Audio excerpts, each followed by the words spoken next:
close motion segment dari spine. Nah, dia ini menggambarkan terkait dengan bagaimana karakteristik biomekanikal dari tulang belakang kita. Jadi sekitar 70%-nya itu menikmati mengalami kompresi ya di bagian dari aksialnya. Kemudian 30% sisanya itu didistribusikan ke facet joint-nya. Nah, ini fungsional spinal unit itu ada vertebra, kemudian ada facet joint, kemudian ada diskus intervertebralis. Ini sebagai suatu fungsional spinal unit. Kemudian kita lihat lagi di potongan sagital dari samping itu, lihat di sisi tengahnya ini ya, ada ligamentum-ligamentum yang bisa menyokong struktur dari vertebrae. Ligamentum-ligamentum itu ada ligamentum flavum di sini, kemudian ada ligamentum intraspinosus, itu antara spine yang satu dengan satunya, ada ligamentum supraspinosus, ada ligamentum longitudinal posterior, dan ada ligamentum longitudinal yang anterior. Nah, ini adalah ligamen-ligamen yang ada di situ. Nah, kemudian kalau nanti kalau ini yang untuk teman-teman R1 bisa ditanya terkait dengan lumbal fungsi ya. Jadi, bagian yang dilewati saat fungsi lumbal itu di mana aja gitu. Bisa ditanya kayak gitu. Nah, ini bagian yang dilewati itu bisa pertama dari kulit, kemudian masuk ke jaringan subkutan, masuk ke otot, ke ligamentum supraspinatus, ligamentum infraspinatus, lah ligamentum flavum ini ketika ditembus dia akan menimbulkan sensasi seperti pup gitu tadi ya, bunyi seperti menembus kertas. Kemudian ke rongga epidural, rongga subarachnoid sampai akhirnya cairan cerebrospinal itu bisa dialirkan. Nah, ini karakteristik vertebranya ya. Jadi kita mulai per segmen. Yang pertama ada vertebra cervicalis. Nah, cervicalis itu ada dua yang khas, yaitu ada C1. C1 ini dia penamaannya dari dewa Yunani ya, namanya Atlas, karena dia yang menjadi porosnya. Kemudian ada aksis, itu adalah C2. Jadi yang menjadi perputaran itu aksisnya, aksis tubuh kita tuh di situ. Makanya namanya C1 itu Atlas, C2 itu namanya aksis. Ini yang berbeda, yang unik. Nah, selain ruas pertama dan ruas kedua, dia ada ciri yang khas. Jadi ini dia biasanya ada korpusnya berbentuk oval. Kemudian spinosus, proses spinosusnya itu dia nih ya, proses spinosusnya itu dia pendek, ujungnya bifida, jadi bercabang gitu. Kemudian foramen vertebralisnya, ya foramen vertebralisnya itu dia besar dan juga triangular ya, foramen vertebralisnya. Kemudian proses transversusnya itu punya foramen transversus sebagai tempat keluarnya arteri vertebralis. Kemarin arteri vertebralis itu dia berlanjut jadi arteri apa? Kemarin dari arteri vertebralis. Basilaris. Basilaris. Oke, ya sekitar itu ya jadi ya. Nanti cabang-cabangnya lagi bisa dilanjutkan lagi. Oke, kemudian nah prosesus spinosus vertebra C7 itu tidak punya ujung bifida gitu. Tapi tadi yang yang vertebra itu ada yang nanti ke spinalis anterior sama posterior ya Mbak tadi ya selain itu. Selain yang tadi disampaikan Mbak Helen. Tapi udah betul sih tadi. Oke, kemudian spinosus vertebra C7 itu dia tidak punya ujung bifida. Ukurannya lebih besar dibandingkan vertebra cervicalis yang lain. Nah, prosesnya ini menonjol biasanya di di sekitar sini ya, bisa dirasakan di sini dan dia teraba di kulit punggung. Jadi bisa digunakan sebagai tanda untuk menghitung dari vertebra di sekitar tulang punggung belakang. Kemudian kita lanjut ke vertebra yang thoracalis. Kalau thoracalis ini dia bentuknya seperti hati, korpus vertebranya. Kemudian foramen vertebralisnya itu dia bulat. Nah, proses spinosusnya dia akan panjang dan arahnya ke bawah. Nah, selain T11 dan T12, proses transversus dari vertebra thoracalis itu punya faset dengan tulang rusuk. Jadi yang nggak punya itu hanya T11 sama T12. Yang lainnya itu dia punya faset joint dengan costae. Punya faset joint dengan costae. Oke, kemudian yang lumbalis. Ya, lumbalis ini vertebra yang paling besar. Ciri khasnya itu dia korpus vertebranya sangat besar. Kemudian bentuknya seperti ginjal. Nah, pedikel dan laminanya juga lebih tebal dibandingkan vertebra yang lain, juga lebih pendek ya selain itu ya. Proses spinosusnya juga lebih pendek nih kalau kita lihat. Kemudian foramen vertebralisnya itu bentuknya seperti segitiga kalau kita lihat di sini. Nah, L5 ini membentuk sendi lumbosakral dengan sakrum. Nah, seringkali itu ditanya biasanya kalau pas ujian tuh, kenapa kalau misalkan apa namanya vertebra L5S1 itu sering menjadi topis dari HNP. Itu ada beberapa alasan. Yang pertama itu, tadi kan ada struktur yang ligamen-ligamen itu. Nah, ligamen-ligamen ini, dia akan segera berakhir di L5S1. Jadi, ligamen-ligamen itu paling tipis di daerah-daerah itu. Makanya paling mudah terkena di L5 sampai S1. Kemudian, alasan yang kedua, terkait dengan kenapa kok dia bisa mudah terkena di situ, karena L5 sampai S1 itu dia merupakan daerah dari weight bearing. Kalau misalkan pusat dari sumbu tubuh Jadi kalau kita menitikkan berat di titik berat tubuh kita itu weight bearingnya itu ada di sekitar L5 S1. Kemudian yang ketiga itu daerah itu merupakan daerah yang sangat mobile. Ketika kita berjalan itu dia paling mobile di situ. Jadi ada tiga alasan itu ya. Kenapa kalau HNP sering ditemukan di L5 sampai S1 dari ligamennya yang sangat tipis, kemudian terkait dengan apa namanya tadi dia sangat mobile dan juga dia merupakan daerah weight bearing, titik pusat berat tubuh kita di situ. Nah, kemudian yang saya ditanya lagi, bagaimana kalau misalkan dengan trauma vertikal ya, kayak kemarin kasus ujian saya tahap 3. Trauma vertikal itu dia paling sering kena di mana? Nah, kalau trauma vertikal dia paling sering kena di T12 sampai di L1 biasanya.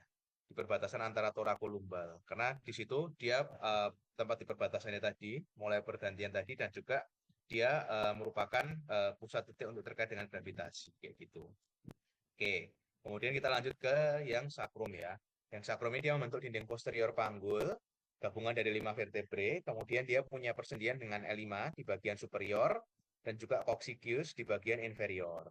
Nah, ada struktur yang menonjol di apa namanya di bagian atas S1 yang dikenal dengan promontorium. Nah, promontorium ini merupakan titik weight bearing ya, titik weight bearing kita di situ. Kemudian ketika memasuki sakrum, kanalis vertebralisnya itu disebut sebagai kanalis sakralis ya. Kemudian coccygeus itu dia tulang ekor, fungsi dari 5 vertebra bentuknya seperti segitiga ya kalau kita di sini, hanya berfungsi sedikit dalam menopang organ-organ pelvis. Nah, kemudian ini skematisnya ya kira-kira ya. Dari vertebrae, kemudian dari meningesnya ya, lapisan-lapisan, ada kita juga punya dura mater, arachnodiameter, dan juga pia mater di situ. Kemudian juga ada medula spinalis dan juga dari radix-radix sarafnya. Nah, kemudian kita punya nervus recurrent laryngeal. Nah, nervus recurrent laryngeal ini merupakan cabang dari nervus spinalis. Dia berfungsi untuk menginervasi dari vertebrae dan juga paravertebrae untuk jaras-jaras nyeri di situ. Nah, ini lapisan meningesnya tadi yang saya sampaikan ada dura mater, itu sifatnya yang keras ya, pacem meninges. Kemudian ada leptomeningesnya, ada arachnoidea dan juga pia mater. Nah, kemudian medula spinalis ini dia punya radix anterior dan juga radix posterior. Radix anterior itu fungsinya motorik, jadi dia efferent ya, menuju ke efek efektor. Kemudian kalau radix yang posterior itu fungsinya sensorik. Ya sesuai dengan kolumnar dorsalis ya, dia kan ada fungsi-fungsi sensoris di situ kan biasanya kan. Jadi gampangannya seperti itu, ingat-ingatnya homologinya. Jadi radix posterior itu fungsi sensorik, dia afferent berasal dari organ-organ reseptor biasanya. Jadi kalau dari anterior root itu kita sebut dia sebagai suatu miotom ya. Jadi root itu radixnya istilahnya gitu. Kemudian di basic anatominya, jadi hubungan antara nervus spinalis dengan corpus vertebrae. Jadi nervus cervical itu kecuali C8 itu keluar dari foramen di atas corpus vertebrae yang bersesuaian. Jadi misalkan namanya C1 ya dia keluar dari atasnya C1, C2 atasnya lagi kecuali C8. Nah, kemudian nervus spinal yang lainnya itu keluarnya di bawah corpus vertebrae. Karena kalau misalkan kita tahu C itu segmen cervical itu dari medula spinalis ada C1 sampai C8. Sementara vertebrae cervical kita cuma ada dari C1 sampai C7. Nah, ini juga sering ditanya dokter Teddy biasanya. Yang keluar dari apa namanya? Dari foramen yang di C5 apa kayak gitu-gitu. Biasanya diputar-putar kalau nanti pas ujian R2. Jadi itu ya harus teman-teman harus paham tentang itu. Kemudian segmen medulanya tadi ya, kenapa kok dia keluarnya di atas cuman karena itu tadi. Ada 8, 12, 5, 5, 1 sampai ke bawah. Nah, kemudian kalau ada protrusi dari diskus yang tadi kita bahas di depan tadi ada tahapan-tahapannya, maka yang tertekan itu adalah nervus spinalis yang ada di bawahnya. Jadi misal protrusinya di lateral diskus L4 L5, maka yang mengalami penekanan biasanya dia dari L5. Ini kita lihat di sini nih. Dia protrusi di sini, maka yang tertekan dari L5-nya biasanya. Nah, kemudian segmen terminalnya ini juga kemarin ditanya nih pas saya ujian ini. Tapi biasanya juga ditanya di R2 sih ini. Ada epikonus, konus, dan cauda equina. Jadi epikonus itu segmen L4 sampai S2. Kemudian kalau konus itu segmen dari S3 sampai C1. Kalau cauda equina itu sudah masuk ke radixnya. Radix nervus lumbalis, radix sacralis yang sudah keluar dari medula spinalis. Kan cauda equina kayak ekor kuda. Nah, ada buku yang mengklasifikasikan bahwa epikonus dan konus ini jadi satu. Jadi seringkali kalau kita ketemu di apa namanya ketemu di Google kayak gitu, sering ada yang menyebutkan epikonus ya. Jadi biasanya disebutnya sindrom konus medularis dan sindrom cauda equina, biasanya gitu. Jadi gampangannya gini sih, kalau misalkan epikonus dan konus ini, dia kan masih masuk dari medula spinalis. Makanya dia flashingnya akan bersifat UMN, Mas Ian. Tapi kalau misalkan yang Cauda equina, ini kan dia udah rambut-rambutnya nih di sini kan, udah cabang-cabangnya nih, dari radix-radixnya kan ini kan kalau kita lihat di sini. Maka leksinya kalau Cauda equina akan bersifat LMN. Dan Cauda equina itu sifatnya adalah asimetris. Biasanya seperti itu. Karena kan dia cabang udah di sini. Sementara kalau misalkan yang epikonus dan konus, dia masih sifatnya yang simetris. Biasanya seperti itu. Itu kalau misalkan nanti pas lagi banyak banget hafalannya ya terutama teman-teman R2 dijawab itu sudah lumayan akan melegakan. Tapi ya memang lebih baik ada tambahan-tambahan yang lain, refleks mana yang hilang gitu-gitu. Nanti kita pelajari pelan-pelan. Nah, ini potongan melintangnya ya dari medula spinalis. Nah, di sini kalau misalkan apa namanya kita lihat ini yang kemarin ya di kolumna dorsalis ada fasciculus cuneatus, fasciculus gracilis ya. Kemudian di bagian depannya, nah ini juga sering keluar ya. Nanti kalau teman-teman ujian R2, saya dulu ujian R2 disuruh gambar penampang melintang medula spinalis itu di papan tulis. Jadi nanti harus bisa menggambar itu penampang penampang melintang medula spinalis. Nah, teman-teman R1 ya kayaknya paling vaskular ya, circulus bilisi yang kemarin kita pelajari itu bisa disuruh gambar gitu. Nah, ini jadi ada tractus corticospinal lateral ya yang kemarin kita lihat di situ. Kemudian di sini juga ada apa namanya? Ini formasio reticularis ya. Kemudian di sini ada cornolateralisnya. Di sini biasanya ada nucleus intermediolaterales ya, fungsi untuk otonom di sini. Kemudian kita lihat di sini ada tractus sensoris ya, ada tractus spinothalamicus anterior, tractus spinothalamicus yang lateral, kalau kita lihat di sini. Kemudian reticulospinal dan sebagainya.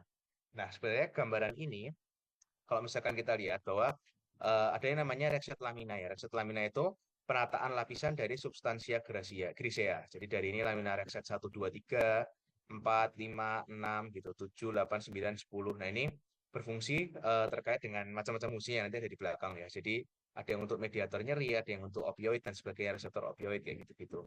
Tuh, tapi nanti kalau misalkan kalian udah mau ujian tahap 3 aja belajar ya. Saya juga ingatnya kalau pas mau ujian, banyak soalnya sampai 10. Nah, terus habis itu kita lihat di sini susunan somatotropik itu traktus nyeri itu letaknya paling luar. Jadi sebenarnya ini juga menjadi dasar buat teman-teman ketika nanti menemukan jenis-jenis tumor. Kalau misalkan nanti pas ujian R2 dapat jenis-jenis tumor ya. Tumor itu kan ada yang namanya edem, ekstradural, ekstramedular, berarti yang paling luar. Kemudian ada yang namanya idem, intradural, ekstramedular, berarti di sekitar sini. Dan ada yang namanya idim, intradural, intramedular, yang paling dalam. Nah, kalau kita lihat dari penampang kayak gini, sebenarnya kita bisa tahu bahwa gejala-gejala yang khas itu adalah sesuai dengan anatominya. Misal kita bicara yang paling luar, edem, ekstradural, ekstramedular. Nah, berarti otomatis yang paling luar adalah si traktus-traktus sensoris. Makanya gejala yang paling keluar itu adalah gejala-gejala nyeri biasanya. Nah, kemudian kalau apa namanya? Kalau misalkan kita bicara gejala nyeri ya, misalkan edem itu contohnya adalah metastasis bone disease, tumor-tumor metastasis yang ada di medula spinalis. Kemudian kalau kita bicara yang paling dalam, idim, intradural, intramedular. Nah, di sini kita punya struktur namanya struktur NIL-CLMS, Nucleus intermediolaterales, cornulateralis, medula spinalis. Di sini adalah berfungsi untuk otonom. Maka yang pertama kali keluar adalah gejalanya otonom biasanya. Nah, sementara nanti kalau yang idem, intradural tapi ekstramedular di sini berarti dia akan keluar gejala motorik karena ada kortikospinal di sini. Tapi gejala itu tidak selalu muncul dengan urutan seperti itu karena sifatnya tumor itu bisa mendesak, tergantung dia arah desakannya kemana. Kayak gitu ya. Jadi ini sekedar gambaran semoga teman-teman bisa memahami. Jadi terkait dengan anatominya. Kemudian status kortikospinal, kalau kita lihat di sini, nih ya, status kortikospinal ini bagian tungkai itu juga paling luar terletaknya. Jadi dia juga punya kayak semacam homunculus itu. Ini ada cervical di sini, torakal, kemudian lumbal ini yang sakral. Jadi kalau kita lihat homunculusnya seperti itu di sini. Oke, kemudian ini ya, apa namanya? Tadi fasciculus cuneatus kita udah tahu T6 ke bawah, T6 ke T5 ke atas, fasciculus gracilis yang T6 ke bawah. Nah, ini di bagian posterior ya. Ini gambaran skematisnya kira-kira seperti ini. Ini kolumna posterior, ini kolumna lateralis ya, yang fungsi otonom tadi ini LCLMS. Kemudian ada yang bagian anterior, kayak gitu. Oke, kemudian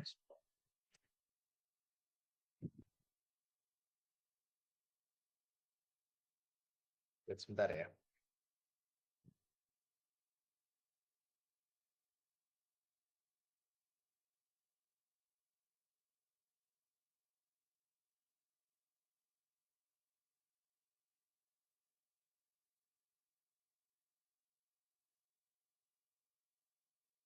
Kemarin, kemarin jawab.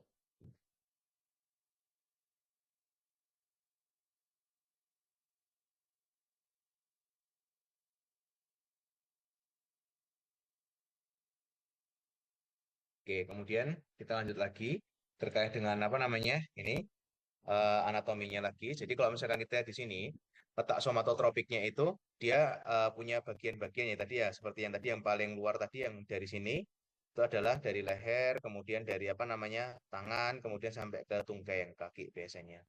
Sesuai dengan urutannya ini nih, fasciculus coratus, fasciculus gracilis. Jadi bagian kaki itu yang paling luar. Oke, kemudian kalau misalkan yang di kolumna posterior, bagian leher dan lengan yang paling luar di situ. Kemudian kalau kita lihat di sini, ini yang lamina recet tadi ya. Jadi apa namanya? Dia biasanya berhubungan dengan perantara nyeri tadi yang saya sampaikan ya. Dan nucleus marginalis posterior, ini bagian dari spinothalamikus ya. Untuk face pain kayak gitu. Kemudian yang dua ini untuk slow pain, nanti bisa dibaca sendiri lah. Ini apa namanya tahapan-tahapannya. Nanti kalau suatu saat kalian butuh, bisa baca di sini teman-teman butuh. Nanti kalau misalkan biasanya udah di ujian tahap 3, kalau di sampai R1, R2 belum sampai sini sih. Oke, kemudian ini lamina recet 9. Ini ada bagian lateral, sentral, dan juga medial. Nah, bagian lateralnya itu dia pada cervical dan juga lumbar enlargement ya. Jadi dari C5 sampai T1 dan L2 sampai S3 untuk membantu gerakan motorik dari ekstremitas. Kemudian ini yang kemarin ditanyain sama Jibril ya, baru ketemu sekarang Jibril kemarin yang kamu tanyain itu. Jadi bagian sentralnya itu terbagi dari 3, yaitu ada yang pertama ada nervus phrenicus dari C3 sampai C5 ke diafragma. Kemudian aksesorius spinal dari C1 C5 ke otot sternocleidomastoid atau trapezius dan nukleus onuf. Ini yang kemarin pas teman-teman yang di RSUNS disuruh presentasi ya, yang kemarin Jibril nanya itu saya juga baru ketemu sekarang. Jadi ternyata nukleus onuf itu adalah bagian dari lamina recet 9 yang ada di bagian sentral. Jadi dia dari S2 sampai S4 fungsinya untuk ereksi ejakulasi dan juga sphincter uretra atau sphincter ani eksterna. Jawabannya di sini ya, Bill ya, baru ketemu yang kemarin yang kamu tanya itu. Oke, kemudian bagian medialnya berfungsi untuk gerakan motorik. Jadi sesuai dengan somatotropiknya, baik dari bagian flexor maupun dari extensor. Ini yang penting ya untuk lamina recet 9 ini tadi. Kemudian vaskularisasinya yang sekarang selanjutnya. Jadi ada arteris spinalis anterior dan arteris spinalis yang posterolateral. Kalau yang anteriornya ada substansia grisea, kemudian ada tractus spinothalamikus lateral, nah kemudian dia juga ada tractus piramidalis ya sebagiannya. Dan nanti akan bercabang kalau kita lihat di sini menjadi arteri sulcokomisural ya, yang mempenetrasi di bagian paling dalam lagi. Kemudian kalau yang posterolateral itu ada arteri spinalis yang posterolateral. Nah, dia akan apa namanya arteri spinalis yang posterolateral ini ada substansia grisea, ada kolumna posterior, ada radik posterior, yang mana area anterior ini akan berhubungan dengan posterior melalui namanya vasa corona di sini. Nah, arteri spinalis ini punya banyak anastomosis ya. Jadi kalau misalkan oklusi di bagian proksimal, itu kan banyak mendapatkan kolateral. Tapi kalau misalkan oklusinya terjadi pada arteri sulcokomisural, maka dia akan menyebabkan infark medula spinalis. Ya ini bisa terjadi, tapi sangat jarang ya. Itu jadi alasannya kenapa stroke medula spinalis itu jarang terjadi ya, karena kalau di bagian ini dia punya banyak anastomosis. Ceritanya seperti itu. Kemudian ini yang per segmennya, sebenarnya dia juga ada cabangnya. Jadi ada kalau cervical atas itu dari arteri vertebralis, kemudian kalau misalkan cervical bawah itu cabang cervical dari arteri subclavia, yang C4, C5 dari truncus cervical kayak gitu.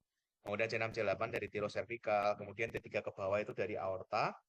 Kemudian yang keenam ini ya dari apa namanya? Dari segmen di bawah T10 itu ada namanya arteri radicularis magna atau arteri Adamkowitz. Nah, ini dia merupakan arteri yang paling besar dan dia merupakan arteri yang bercabang banyak, jadi dia dapat vaskularisasi yang cukup besar dari sini tadi. Nah, makanya ini merupakan salah satu sumber dari teori hipotesis seed and fill, seed and apa namanya? Seed and soil. Seed and soil. Jadi pada kasus-kasus dengan metastasis bone disease ini sering ditanya ya. Jadi kalau nanti R2 dapat ujian metastasis bone disease itu dia salah satu sumbernya itu vaskularisasinya itu dia menyebar jelas vaskular itu melalui arteri radicularis magna atau arteri Adamkowitz ini di bagian T10 ke bawah. Jangan lupa ya. Kemudian ada satu lagi yang namanya plexus vena Barton. Bentar, di mana ini? Oh, di belakang. Nanti dulu deh. Nah, kemudian yang vena dulu. Nah, vena ini tadi yang pertama tadi arteri Adamkowitz ya, itu yang titik poin di sini. Kemudian kalau venanya dari vena medulla spinalis itu dia akan dialirkan ke vena epimedular. Kalau kita lihat di sini, ini ada di ruang subarachnoid. Kemudian akan membentuk plexus vena dari plexus vena epimedular, kemudian ke vena radicular, di plexus vena epidural di sini ya. Kemudian menuju ke vena vertebralis, ada plexus vena vertebra eksternal sampai akhirnya ke vena cava yang ada di jantung kayak gitu. Ini sistem vena dari intraabdominal dan torakal. Kemudian ini yang satu lagi, selain tadi dari arteri Adamkowitz yang perlu teman-teman perhatikan adalah kita punya namanya plexus vena Batson. Nah, plexus vena bacon ini adalah jaringan vena tanpa katup yang menghubungkan vena pelvis ke vena torakal. Jadi drainasenya itu dari vena kandung kemih, vena payudara, vena prostat menuju ke plexus vena di vertebralis interna.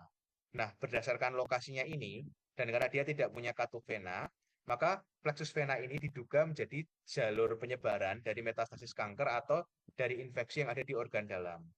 Jadi selain arteri Adam-Queich tadi, kalau arteri Adam-Queich kan terkait dengan hipotesis seed and soil tadi ya. Jadi seed itu biji, soil itu tanah ya. Jadi dia bisa menyebar itu. Nah, ada satu lagi namanya plexus venosus Batson. Nah, dia lokasinya di sini dan dia tidak punya katup. Makanya dia bisa menjadi jaras penyebaran dari organ-organ dari kandung kemih, dari prostat, kemudian dari payudara. Ini salah satu mekanisme kenapa bisa jadinya metastasis di bone disease. Nah, kemudian kita punya plexus brachialis ya. Itu dari C5 sampai T1. Nah, ini saya ujian poli yang disuruh gambar plexus brachialis ini dulu.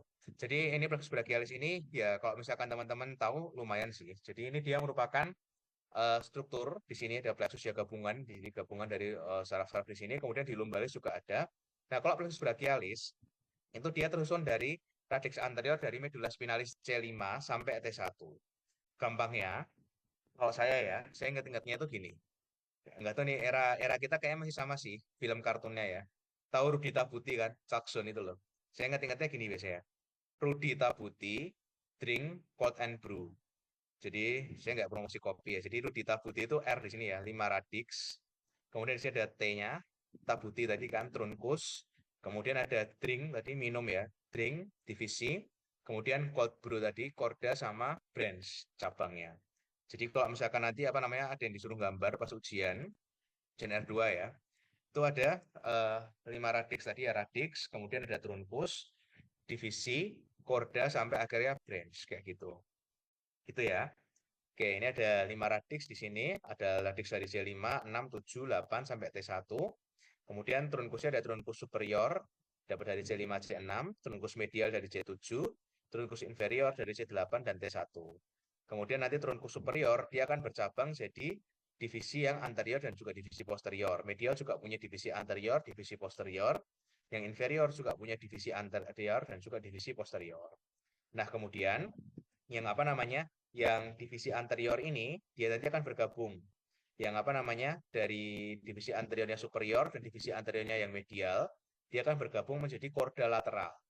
Kemudian divisi posterior dari semuanya ini, dari tiga ini akan bergabung jadi korda posterior. Sementara yang bagian dari inferior ini, dia akan bergabung jadi korda medial di sini, kalau kita lihat. Kemudian nanti ada nervus-nervusnya, ada musculocutaneus, radialis, medianus, dan juga ulnaris. Nanti bisa teman-teman pelajari lagi. Kemudian kalau lumbalis, itu dia terdiri dari L1 sampai L4, kemudian lumbosakral, tersusun dari L5 sampai S3, kalau kita lihat di sini.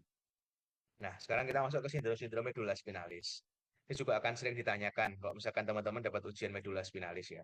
Sebelum saya lanjut, ini teman-teman ada mau ditanya dulu nggak kira-kira dari anatominya? Terutama teman-teman yang R2 ini ya, yang butuh ini. Ada nggak kira-kira? Pak, izin tanya Pak. Boleh, Eh, boleh. Gimana, Mas? ini kan untuk yang tadi Pak Raida sampaikan ada Hmm. kasus misal infak di medula spinalis itu kita bisa curiga di awal waktu pemeriksaan klinis atau baru ketahuan ketika pemeriksaan imaging, Pak? Oke. Bisa, jadi kalau misalkan nanti sebentar di sini, Mas. Jadi kalau misalkan kita ketemu pasien, itu nanti biasanya kita harus memikirkan beberapa diagnosis. Bentar, ada nggak di sini ya? Di sini. Jadi pertama itu ya ini di sini. Jadi ada apa namanya? Ada vitamin C, D, E itu. Jadi kalau misalkan ada vaskular, kemudian iatrogenic, trauma kayak gitu-gitu. Jadi pasti akan ada dari anamnesisnya akan kelihatan dia ada sifat-sifat yang mendadak kayak gitu. Timbulnya tiba-tiba, secara tiba-tiba. Nah, kalau misalkan dia timbulnya secara tiba-tiba, nah kita bisa curiga salah satunya dari kasus vaskular. Tapi sejauh saya residensi selama ini tuh belum pernah ketemu sih Mas terkait dengan apa namanya terkait dengan kasus stroke di medula spinalis. Nah, kemudian kalau terkait dengan yang infak tadi, biasanya dia disebabkan karena mungkin ada kelainan vaskuler, kemudian dia ada diseksi di situ, diseksi aorta misalkan, dan sifatnya timbul tiba-tiba, kemudian bisa juga ada vaskulopati kayak gitu-gitu. Tapi untuk ke arah situ sebenarnya yang paling memungkinkan itu kan kalau misalkan kita mendadak itu kan bisa antara dia ada vaskular, ada trauma, atau dia ada satu lagi yang sifatnya autoimun, misalkan kan kayak GBS kayak gitu-gitu yang sifatnya mendadak. Nah, biasanya ketika kita ketemu kasus-kasus di medula spinalis ini yang apa namanya yang sifatnya mendadak, kita akan cenderung memikirkan dulu ke arah yang trauma sama ke arah yang apa namanya autoimun tadi, misalkan ada GBS atau ada CIDP kayak gitu-gitu. Lebih ke arah situ. Jadi kalau misalkan dari anamnesisnya mungkin masih agak kabur pertama. Jadi mungkin ya yang jelas dia mendadak dulu. Kemudian untuk menegakkan diagnosis itu biasanya kita tetap dilakukan CT scan untuk melihat infaknya di apa namanya di arteri spinalisnya itu. Tapi biasanya kalau misalkan kita kan juga terbatas dari segi apa BPJS ya misalkan biaya gitu ya. Jadi kita akan jarang sekali melakukan pemeriksaan CT scan di spine kayak gitu. Biasanya kita akan memikirkan diagnosis penting yang lainnya dulu. Gitu sih Mas. Kejawab ya? Oke, Pak. Makasih, Pak. Oke, siap. Terus kita lanjutkan lagi ya sekarang ya. Kalau ada yang mau nanya langsung nanya aja ya pokoknya ya. Oke, ini sindrom medula spinalis. Yang pertama itu adalah sindrom dari ganglion radix posterior. Jadi dari radix posteriornya ya. Yang paling belakang ya, di radix posterior. Nah, maka otomatis dia akan timbul klinis yaitu nyeri yang tajam, parestesia, kemudian ada sesuai distribusi dermatomnya. Ini biasanya kena di ganglion tractus sensoris ya. Di tractus sensorisnya. Jadi dia akan ada infeksi, misalkan karena herpes zoster atau yang herpesina herpete ya. Jadi nggak ada lesi di kulit. Kemudian itu ganglion radik posterior. Kemudian lanjut ke radik posterior. Nah, kalau radik posterior ini seringkali biasanya ditanya ya, pernah ada pertanyaan itu. Jadi, bagaimana membedakan antara ganglion radik posterior dan radik posterior? Kalau radik posterior itu, dia kan radik. Radik itu lesnya bisa komplit dan bisa incomplete. Kalau radiknya komplit, itu ada dua atau lebih radik yang kena, maka dia akan kena defisit sensoris total sesuai dengan dermatomnya. Kemudian kalau misalkan lesnya incomplete, dia akan ada nyeri atau parestesia saja. Itu biasanya karena trauma. Kemudian kita punya sindrom kolumna posterior. Sindrom kolumna posterior berarti dia kena di fasciculus cuneatus dan fasciculus gracilis.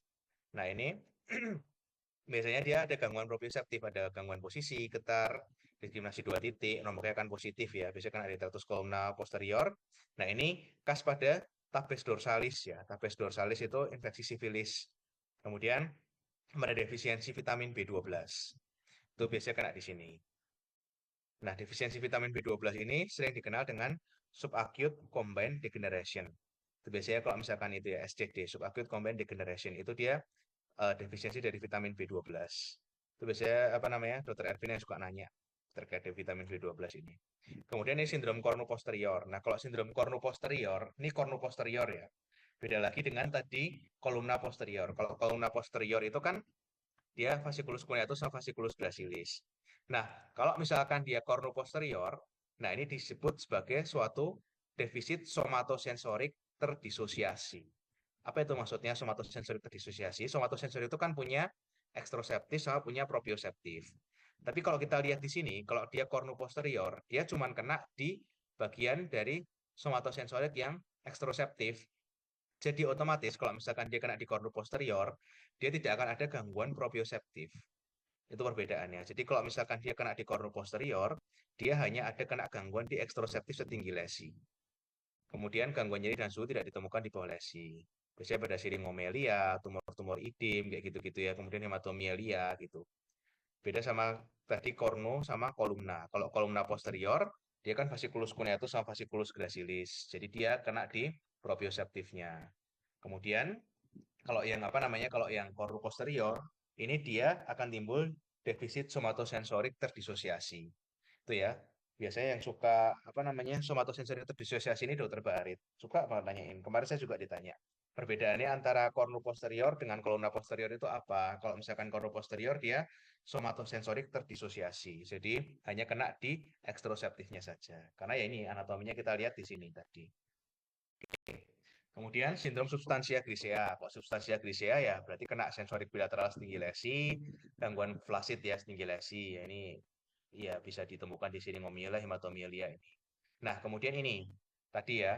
Jadi apa namanya? Kombinasi antara kolumna posterior dan tractus corticospinal. Jadi vitamin B12 tadi selain dia cuma kena di kolumna posterior, biasanya sih gejalanya itu yang ini. Jadi subacute combined degeneration itu akibat gastritis atopik ini ya, vitamin B12 yang defisit itu dia kenanya di kolumna posterior dan di tractus corticospinal atau mielosis funicularis. Jadi otomatis ya gejalanya akan ada gangguan dari proprioseptifnya ya.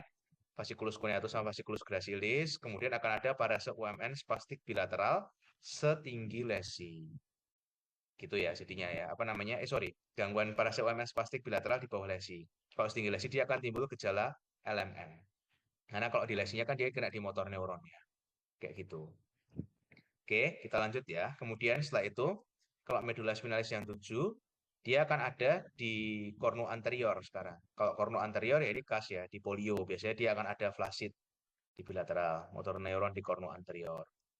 Kemudian ini ada juga yang terkenal juga namanya ALS ya, atau Lou Gehrig disease, amyotrophic lateral sclerosis. Nah, berarti dia kenanya di mana? Dia kenanya di kornu anterior dan traktus kortikospinal. Jadi akan ada gabungan antara gejala UMN dan gejala LMN di sini. Gitu. Karena ada LMN flasid setinggi lesi, UMN spastik bilateral di bawah lesi. Kemudian ada atrofi otot, ada gangguan refleks tendon. Karena dia kenanya di motor neuron dan juga di traktus kortikospinal. Oke, kemudian ada traktus kortikospinal ya, ini traktus kortikospinal yang kena sendiri ya, itu sklerosis lateral ya. Namanya varian dari ALS.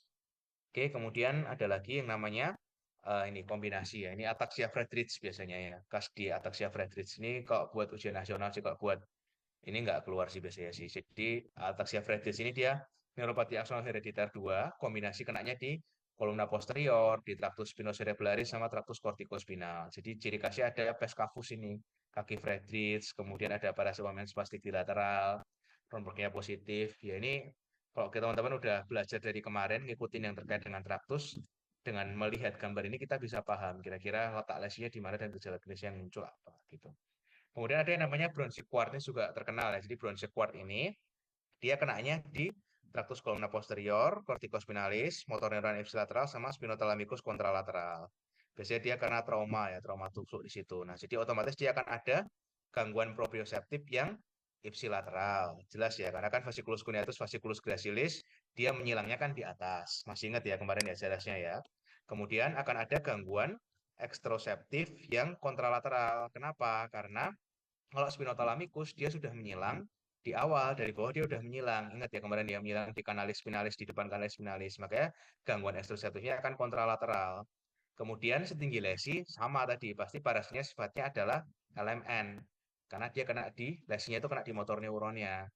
Tapi di bawah lesi, sama seperti kemarin kita belajar kenapa dia bisa UMN dan LMN, akan timbul parase UMN, spastik bilateral, kayak gitu. Karena kena di kortikospinalnya. Oke, paham ya sampai sini ya. Jadi yang apa tadi yang tak tekankan itu biasanya sering ditanya sama staf ketika teman-teman ujian gitu. Kalau misalkan nggak dapat sekarang, lolos sekarang ya nanti suatu saat pasti ditanya gitu. Oke, kemudian ini terkait dengan sindrom transeksi. Ini biasanya hubungannya dengan shock spinal ya. Ada cervical, kalau cervical ya jelas lah dia ada apa namanya berhubungan dengan nervus phrenicus ya. Jadi dia akan ada gangguan pernafasan kayak gitu. Kalau torakal yang atas ya splenikus, biasanya dia ada ileus, kalau yang bawah ya tidak mengganggu nafas dan otot. Nah, kemudian ini tadi, kalau yang lumbar, dia bisa gejala berat kalau dia berhubungan dengan arteri Adam-Puig ya. Biasanya kalau ada infak di situ, kemudian kalau sakral ada epikonus dan konus. Nah, ini perbedaannya tadi. Kalau misalkan dia cauda equina, dia biasanya tadi ada ini tadi, dia apa namanya sifatnya dia tidak simetris ya sesuai dengan distribusi radik, kemudian gangguan sensoris, ini asimetris ya. Kemudian ada karena dia cauda equina itu kan sudah di radix-radixnya. Maka kalau misalkan kita lihat di situ, dia juga akan ada gangguan sensorik yang terbatas di saddle area kayak gitu-gitu. Kemudian kalau misalkan yang konus murni ya, kalau yang konus murni itu dia harusnya dia kalau pure konus syndrome itu dia nggak ada paralisis, tapi seringkali epikonus itu digabungkan dengan konus ya. Nah, kalau misalkan yang epikonus, yang menghilang itu hanya refleks Achilles saja. Tapi kalau misalkan yang cauda equina, berarti yang menghilang apa? Patelanya ikut hilang nggak? Kalau misalkan dia di cauda equina, patelanya. Kan dia radix tuh, radix-radix ya semua. Kalau misalkan apa namanya, kalau yang konus kan hanya Achillesnya yang menghilang. Kalau cauda equina kira-kira patelanya ikut hilang nggak? Setinggi apa aja sih? Kalau misalkan apa namanya bicep, bicep itu setinggi apa? Kita sambil review ya. Bicep itu setinggi C5 C6 oleh nervus musculocutaneus. Kemudian kalau tricep itu setinggi apa kalau tricep? Halo. C67, Pak. Tricep. Terus nervusnya nervus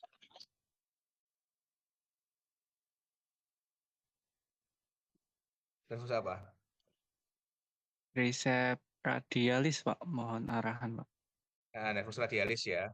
Oh ya, tadi muskulusnya apa? Kalau misalkan bicep muskulus bisa brachii ya. Kalau tricep muskulus apa?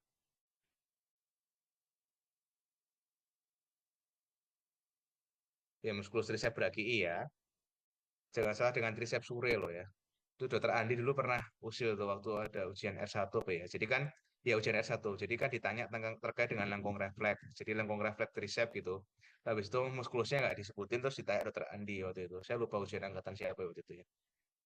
Angkatan angkatnya Pak Ajit kalau nggak salah. Jadi ditanya terusan habis itu, terus muskulusnya muskulus apa gitu, triceps sure gitu, iya gitu, coba triceps sure kan di kaki padahal. Oke itu, terus habis itu ada patella. Kalau patella itu di setinggi apa? Kalau patella, patella setinggi L berapa? Halo. L3. Ya, L2 sampai L4 ya, L2 sampai L4. Kemudian dia apa namanya nervusnya adalah nervus nervus apa? L2 sampai L4.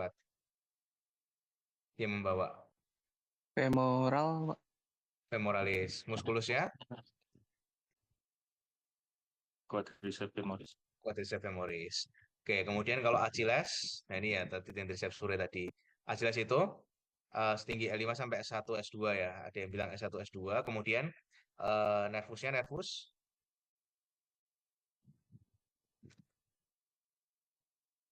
tibialis ya, nervus tibialis. Oke.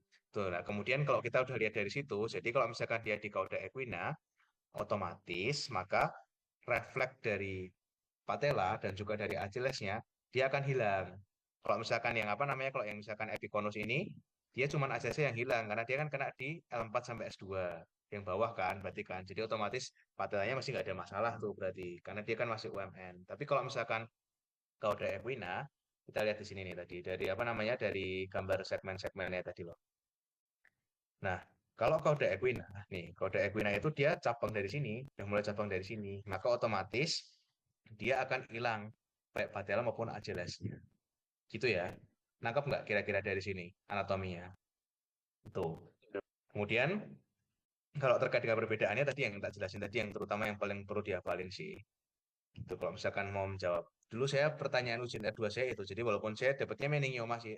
Aku termasuk yang bejo sih. Ujian R1 tuh dapatnya stroke infarct, apa namanya emboli, susah kan. Terus R2 tuh saya dapat itu kan kocokan ya sifatnya ya. Saya dapat meningioma. Terus poli saya dapatnya Parkinson. Jadi dapat yang enak-enak gitu. Nah, terus tapi terus ditanya sama dokter Teddy waktu itu perbedaan antara sindrom konus dengan sindrom Cauda equina. Oke, sampai di sini ada yang mau ditanyakan dulu. Oke, nggak ada. Kalau ada yang mau nanya, disampaikan aja ya. Sama mungkin kalau misalkan saya ada yang salah gitu, jangan ragu buat ngoreksi. Karena saya juga lagi belajar juga. Karena kalau sambil ngajarin gini kan, jadi saya juga review juga.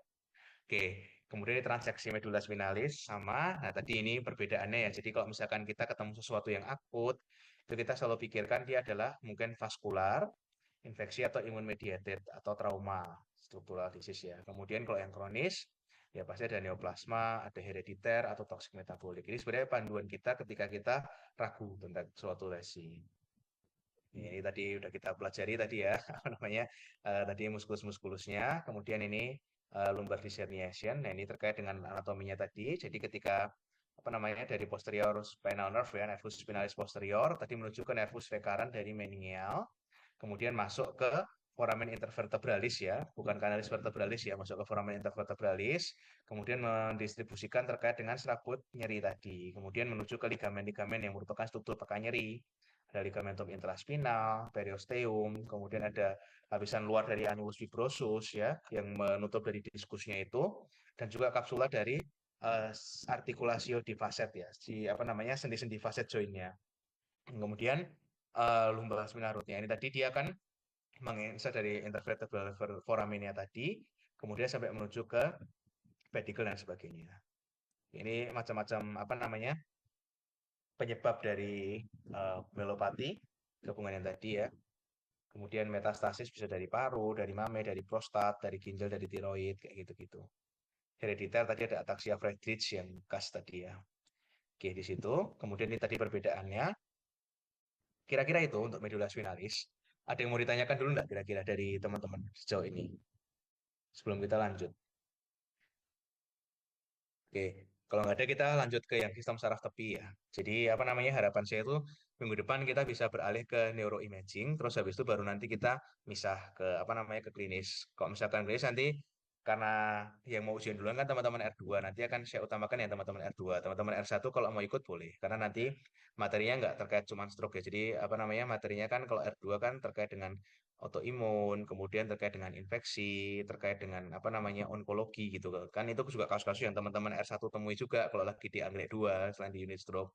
Mau kalau nanti mau ikut baru kemudian nanti setelah itu mungkin setelah 2-3 materi dari R2 baru teman-teman R1 nanti kita belajar yang stroke dari ICH, kemudian SAH gitu-gitu. Oke. Saya lanjut ya ke apa namanya ke sistem saraf tepi ya. Sistem saraf tepi ini juga bisa ditanya di R1 R2, misalkan perjalanan dari sistem saraf kayak gitu. Saya juga sambil ngulang karena kemarin juga udah lupa kalau misalkan apa namanya nggak pernah dipakai kan kalau di poli ya kali kita inget-inget apa namanya perjalanan nervus 7 kayak gitu-gitu. Tapi itu ditanya lagi di ujian tahap gitu jadi maksudnya. Oke, kita lanjut ya. Sekarang yang apa namanya yang terkait dengan apa sistem saraf tepi. Oke. Ini sistem saraf tepi, jadi ini kalau SKDI ya enggak, ini buat bimbingan koas biasanya soalnya. Jadi tadi kemarin kita udah ingat ya, sistem saraf pusat ada otak dan medula spinalis, yang saraf tepi kita punya nervi cranius dan juga nervi spinalis. Ini perbedaannya antara sistem saraf pusat dan sistem saraf tepi. Nah, kemudian neuron kita punya ada sensorik dan juga ada yang motorik ya. Kalau neuron sensorik itu dia sifatnya itu aferen ya, jadi dia mendeteksi berbagai sensasi nyeri, nyeri panas dan lain-lain, kemudian juga mentransmisikan impuls menuju ke sistem saraf pusat. Nah, kemudian kalau yang motorik dia mentransmisikan impuls keluar dari sistem saraf pusat, menstimulasi efektor yang misalkan kulit, otot kayak gitu-gitu. Nah, kemudian ini ada 12 pasang kranial dan 31 pasang yang spinal. Ini dengan lokasi letak lesinya masing-masing ya. Letaknya secara anatomi yang kemarin sudah kita pelajari, teman-teman kemarin sudah kita pelajari di batang otak ya, tempat dia keluarnya masing-masing. Nah, kemudian kalau nervi cranialis itu dia komponennya itu selalu dibagi menjadi dua, ada afferent dan juga efferent. Nah, afferentnya itu ada yang sifatnya somatik, ada yang sifatnya visceral. Kalau yang somatik itu ada yang general, ada yang spesial ya. Singkatannya GSA, general somatic afferent kayak gitu-gitu. Ada SSA, special somatic afferent.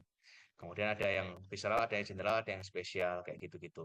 Nah, somatik itu artinya dia menginervasi kulit, menginervasi sendi, menginervasi tendon kayak gitu-gitu. Sementara kalau visceral dia menginervasi dari organ-organ internal kayak gitu. Nah, kemudian kalau yang brachial ini dia yang beda memang dia karena berasal dari lengkung brachialis dari segmen lempeng mesoderm ya. Kalau nggak salah gitu sih. Itu ada istilah-istilah anatomisnya dikoreksi kalau salah. Oke, kemudian ini apa namanya yang perlu kita perhatikan di sini kalau yang kas ini ya pergerakan macam-macam dari apa namanya dari fungsinya masing-masing dari 1 sampai 12. Ya sudah tahu nama-namanya juga ya olfaktorius, optikus, oculomotor, troklear, trigeminal, abdusen, facialis, vestibulokoklear, glossopharyngeal, vagus, aksesoris sampai hipoglossus. Nah, kemudian apa namanya? Kita mau satu-satu dari apa namanya dari nervus 1 dulu ya yang terkait dengan olfaktorius. Jadi kalau misalkan nervus 1 kalau kita lihat di sini, dia itu perjalanannya dimulai dari lamina et foramina cribosa. Kalau kita lihat di sini lamina et foramina cribosa, kemudian dia menuju ke saraf tepi ya, kemudian melalui bulbus olfaktorius sampai ke sistem saraf pusat. Nah, neuron satunya itu adalah neuron yang sifatnya bipolar olfactory ya, bipolar olfactory cell di epitel olfaktorius kalau kita lihat di sini, bipolar olfactory ya, di sini. Nih, kemudian neuron 2-nya kalau kita lihat di sini itu ada di bulbus olfactorius kalau kita lihat di sini. Kemudian dari sini dia akan menuju ke villa olfactorius, kemudian dia akan dibagi jadi dua, ada stria olfactory yang lateral dan stria olfactory yang medial kalau kita lihat di sini. Nah, stria olfactory yang lateral kalau kita lihat di sini, ini yang lateral, dia akan menuju ke amigdala, kemudian ke apa namanya ke gyrus semilunaris, kemudian ke gyrus ambiens ya kalau gini ya. Kalau kita lihat di sini kemudian dia akan diproyeksikan ke anterior dari gyrus parahipokampal. Jadi kan area hipokampus kan ini gyrus di bagian anterior dari parahipokampal di area 28 ya. Di namanya korteks entorhinal. Jadi dia di sini akan merekam memori. Jadi dia akan merekam mengenali mengenali lebih ke arah mengenali ya, lebih ke arah mengenali suatu aroma. Sementara kalau yang stria medial, stria olfaktory yang medial, dia akan menuju ke nukleus arioseptal. Kita lihat di sini ke nukleus arioseptal. Kemudian setelah itu atau nukleus habenular ya kalau dilihat di sini ya, nukleus arioseptal atau nukleus habenular. Kemudian setelah itu dia akan dibawa ke sistem limbik. Nah, sistem limbik ini akan menganalisis memori. Kalau tadi lebih ke arah mengenali, ini akan mengenali ke arah memori. Jadi memori terkait dengan misalkan aroma masakan rumah, kita kenal kayak gitu. Nah, itu dia dipengaruhi oleh stria olfaktori yang medial ini. Jadi komponennya adalah komponen SVA, Special Visceral Afferent. Ya, pemeriksaannya tidak boleh menggunakan stimulus yang iritatif ya. Harus menggunakan misalkan ya kopi, teh kayak gitu-gitu. Nah, ini implikasi klinisnya ada yang hiposmia, ada yang anosmia, ada yang hiperosmia ya. Kayak zaman-zaman COVID itu. Kemudian kalau yang kualitatif, dia ada parosmia ya, jadi aroma yang dicium salah. Kemudian ada kakosmia, bau yang selalu tidak enak. Pantosmia itu dia halusinasi, bau. Kemudian presbiosmia itu dia menurun seiring dengan bertambahnya usia. Dan juga ada koprosmia, seperti bau feses. Kemudian kita lanjut ke nervus 2. Kalau nervus 2 ini, kita lihat di retina, dia punya permukaan reseptor, itu untuk informasi dari visual. Kemudian neuron satunya itu ada sel kerucut dan juga sel batang. Kalau kita lihat di sini, kemudian neuron 2-nya ada sel bipolar, neuron 3-nya ada sel ganglion. Nah, sel ganglion ini, dia punya akson yang panjang. Nah, dia akan melalui diskus optikus sebagai suatu nervus opticus. Gitu gampangannya, kalau kita lihat di sini. Nah, kemudian kita lihat lagi bahwa ternyata separuh dari nervus opticus ini akan menyilang di kiasma opticus, tapi hanya yang bagian nasal. Yang temporal ini nggak menyilang kalau kita lihat di sini. Nah, kemudian dari tractus opticus, dia akan berlanjut dari kiasma opticus, dia akan menuju sebagai tractus opticus, kemudian dia akan menuju ke corpus geniculatum laterale. Kalau medial kemarin kan buat pendengaran. Ini corpus geniculatum laterale. Kemudian di sini dia akan bersinap dengan neuron bilateral ya, geniculatum, neuron bilateral geniculatum. Kemudian dia berjalan di bagian belakang dari kapsula interna. Kemudian dia ada radiasio optika. Nah, radiasio optika ini dia ada dua loop. Ada loop of Meyer dan loop of Bound. Kalau misalkan loop of Meyer itu yang bagian inferior ya. Nah, dia akan dibawa justru ke temporal. Kalau misalkan yang inferior, justru ke temporal. Nah, dia membawa inervasi dari bagian penglihatan yang bagian atas. Ini loop of Meyer. Sementara kalau loop of Bound, dia di bagian yang superior, justru dia membawa bagian yang inferior. Dari dibawa menuju ke parietal. Jadi yang parietal itu justru yang bagian inferior yang kita lihat. Nah, makanya kalau misalkan dia kenanya di radiasi optika, yang loop of Meyer yang di bagian inferior, dia akan terjadi lesi di sini atau pie in the sky, quadranopsia yang superior. Kalau misalkan yang apa namanya radiasi optika yang loop of Bound yang bagian superior, dia justru membawa yang bagian parietal. Jadi dia akan melihat yang di bagian bawah ya akan terganggu. Nah, ini disebut sebagai pie in the floor atau quadranopsia yang inferior. Nah, kemudian setelah itu radiasi optika dia akan berakhir di medial dari lobus occipitalis. Kemudian dia ada di atas, di bawah gitu ya, di visura calcaneana di area 17 kalau kita lihat di situ. Oke, kita lanjut lagi ya. Kemudian ini terkait dengan perjalanan nervus 2. Nah, kalau kita lihat di sini, jadi apa namanya klinis-klinis lesinya ini tadi loop of Meyer, loop of Bound yang bisa dilihat lagi di situ. Klinisnya dia ada nervus, kalau misalkan dia lesi di nervus optika, maka otomatis dia akan terjadi anopia.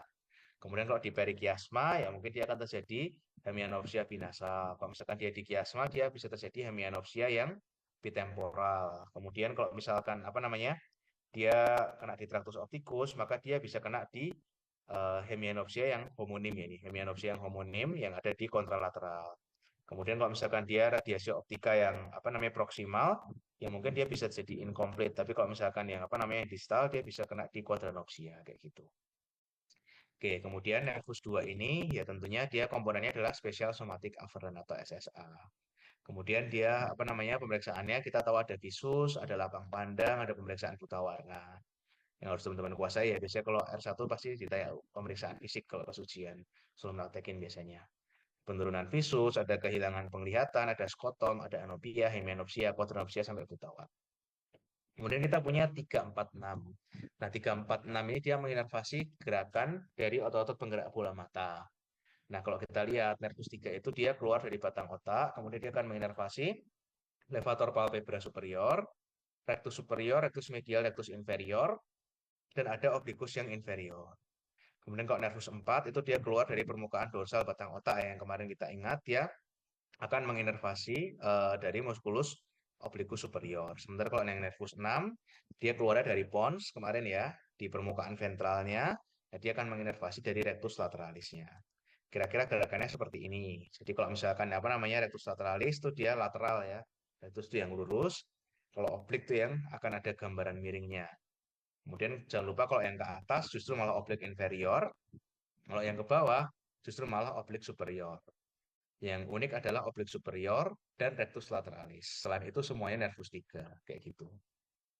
Gampang ini, kalau ini gampang ya jelas ya. Kalau nervus 3 itu dia komponennya adalah GSE dan GVE. GVE karena dia membuat juga refleks pupil ya. Nucleus Edinger-Westphal kemarin. Nanti kok pasti oto-oftal aja biar nggak terlalu jelimet. Kemudian kalau yang trochlear dan abdusen itu ada GSE. Dia pemeriksaannya kita udah tahu ya, sistem apa namanya pemeriksaan dari gerakan bola mata, versional pursuit movement ya. Ada exophthalmos, enophthalmos, ptosis dan diplopia itu klinisnya. Kemudian nervus 5 itu dia ada 3 nukleus sensoris kalau kita lihat di sini. Jadi nervus 5 dia ada nervus 5 cabang 1 atau ophthalmic, 5 cabang 2 atau maxillaris, dan 5 cabang 3 atau mandibularis. Nah, dia punya 3 nukleus sensorik. Ada nukleus principal sensorik ya, nukleus principalis sensorik.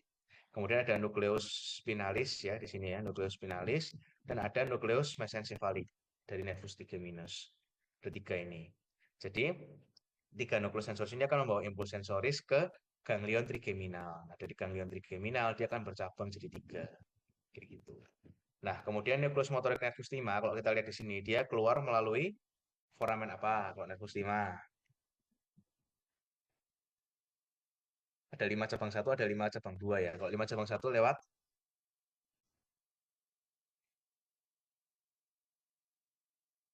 apa tuh? Foramen.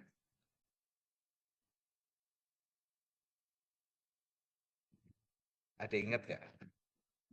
Yang anak tuh, siapa tuh? Si Bril sama Faiz ingat nggak? Kalau 5 cabang 1, 5 cabang 2 keluarnya lewat apa? Dari lewat foramen rotundum dari lewat foramen ovale ya. Nah, kemudian dari situ dia akan menginervasi dari otot mastikasi. Ada musculus masseter, musculus temporalis, kayak gitu-gitu. Kemudian ada musculus myohyoid, kemudian musculus digastricus venter anterior ya. Makanya disuruh menggigit itu pemeriksaannya disuruh menggigit stick es krim kan. Itu untuk rahang, digastricus venter anterior. Kemudian, nah itu fungsinya nih ya apa namanya cabang-cabangnya ke situ yang untuk yang motorik. Kemudian kalau misalkan apa namanya komponennya sendiri dia ada GSA dan juga ada brachial efferent ya kayak gitu. Nah pemeriksaannya tadi sudah kita pelajari di situ. Kemudian clinical examination-nya ya kita bisa lihat dari deviasi rahang, kemudian susah untuk menelan kayak gitu-gitu yang bisa ditemukan pada pasien-pasien. Dan kita lanjut ke nervus 7. Nervus 7 ini dia merupakan nukleus motorik facialis ya. Jadi dia keluar dari batang otak, dia melalui cerebropontine angel. Nah, ini sering ditanya ini. Jelaskan perjalanan nervus 7. Itu paling sering ditanya tuh nervus 7 sama nervus 7 sih yang paling sering saya kemarin juga lihat di soal-soal ujian tahap 3. Saya nggak ditanya sih kemarin, tapi pernah disuruh jelasin ini.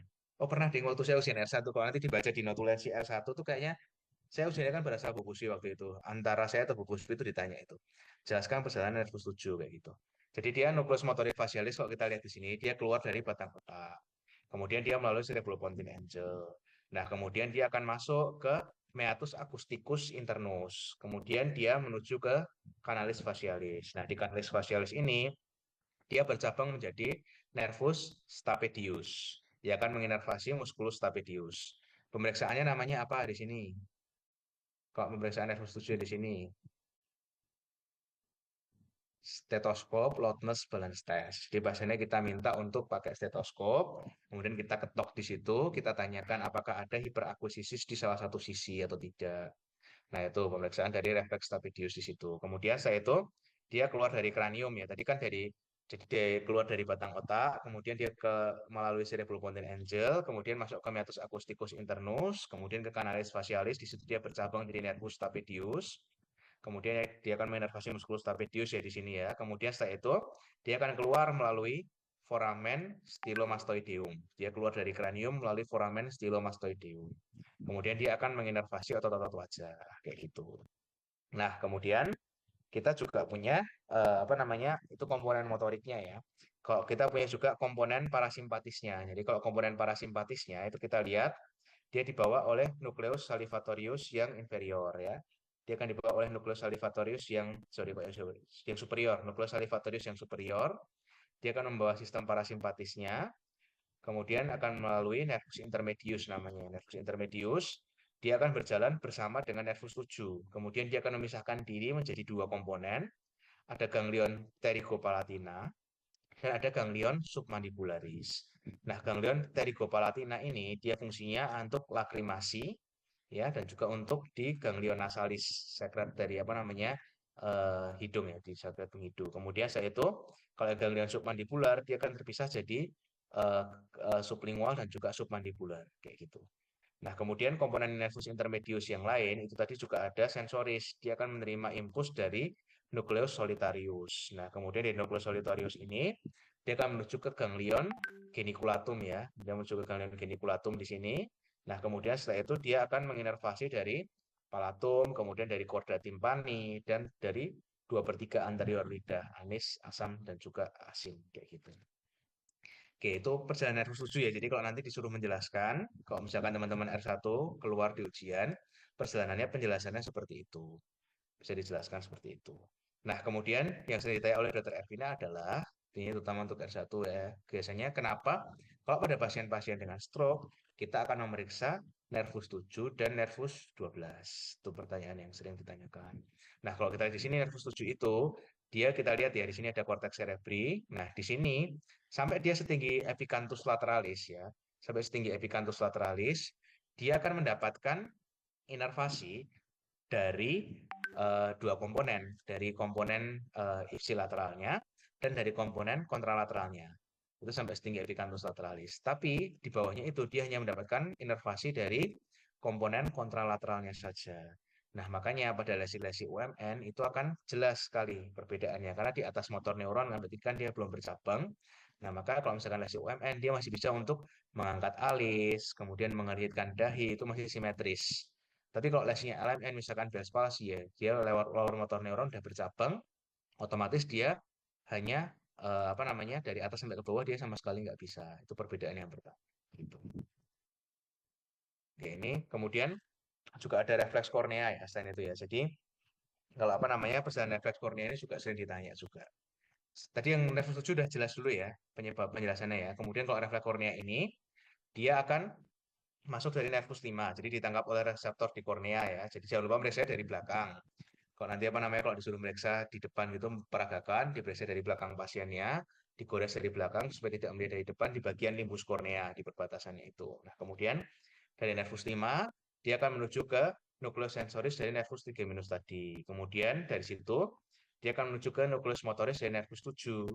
Kemudian ditransmisikan oleh nervus 7 menuju ke musculus orbicularis maculi. Kemudian dari situ dia akan terjadi penutupan dari kelopak mata. Itu perjalanan dari refleks kornea. Oke, ini komponen-komponennya. Tadi udah kita pelajari ya. Kemudian pemeriksaan-pemeriksaannya. Pemeriksaannya kalau misalkan apa namanya? Rasa itu pakai apa? Larutan apa? Dulu pas dokter Pepi datang ujian tuh pernah ditanya itu. Larutan Bornstein ya namanya ya. Larutan Bornstein terdiri dari NaCl 0,9%. Terus ada quinidin HCl ya. Itu untuk pahit. Itu sebesar 0,075% ya. Dari Bilgina itu. Buat malaria itu. Quinidin HCl 0,075%. Kemudian ada asam sitrat. Berapa persen asam sitrat? 2% dan glukosa 4% ya. Manis, asin, asam, pahit. Itu larutan Bornstein. Kemudian ada yang namanya screamer test. Ini juga untuk pemeriksaan sekret air mata ya. Jadi juga nervus 7, jangan lupa. Pakainya kertas apa kalau screamer test? Pernah ditanya tuh ujian R1 tuh. Lakmus, Pak. Screamer test pakai Lakmus, Pak. Kertas lakmus yang warna? Nah, lakmus yang warna? merah. Benar ditanya sampai sedetail itu. Lakmus yang warna merah. Nanti akan berubah menjadi warna biru karena kena air mata yang sifatnya basah. Tapi kalau misalkan di buku De Jong itu dia ditulisnya adalah ya screamer paper. Screamer paper tuh modelnya kayak apa namanya kayak kertas itu loh, sticky notes yang kecil itu loh, yang kayak film itu loh. Tapi sticky notes-nya yang kayak yang ini, yang apa namanya, yang glossy. Jadi modelnya seperti itu. Itu kalau misalkan dari buku De Jong. Tapi kalau misalkan di buku PF UNER itu ada yang bilang dia menggunakan kertas lapus warna merah berubah jadi warna biru kayak gitu. Oke, itu ya, jangan lupa ya, larutan itu kadang-kadang ya sampai sedetail itu gitu kalau nanti ujian. Jadi harus bisa menjawab itu. Oke, kemudian kita lanjut ke nervus 8 sekarang. Oh ya, kalau paragesia itu dia ini ya, apa namanya, distorsi rasa. Kalau hipoagesia kan dia menurun. Kalau misalkan apa namanya, kalau misalkan paragesia itu distorsi rasa, jadi seperti rasa seperti logam kayak gitu-gitu. Oke, atau disgesia ya istilahnya. Oh ya, sama satu lagi.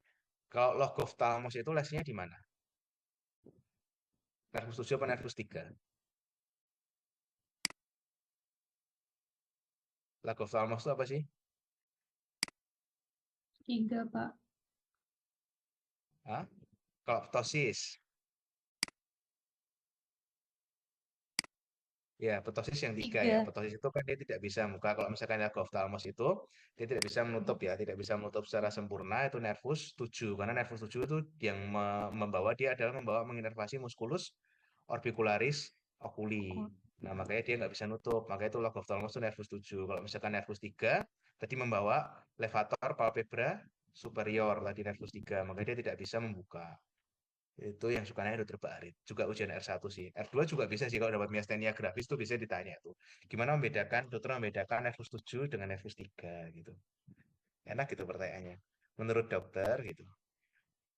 Oke, terus kita lanjut nervus 8 ya. Nervus 8 itu dia ada organon corti di sini. Organon corti itu ada sel-sel rambut di situ. Dia fungsinya untuk resepton dari organ pendengaran, kemudian dia akan diubah jadi impuls suara ya, jadi potensial elektrokimia di situ.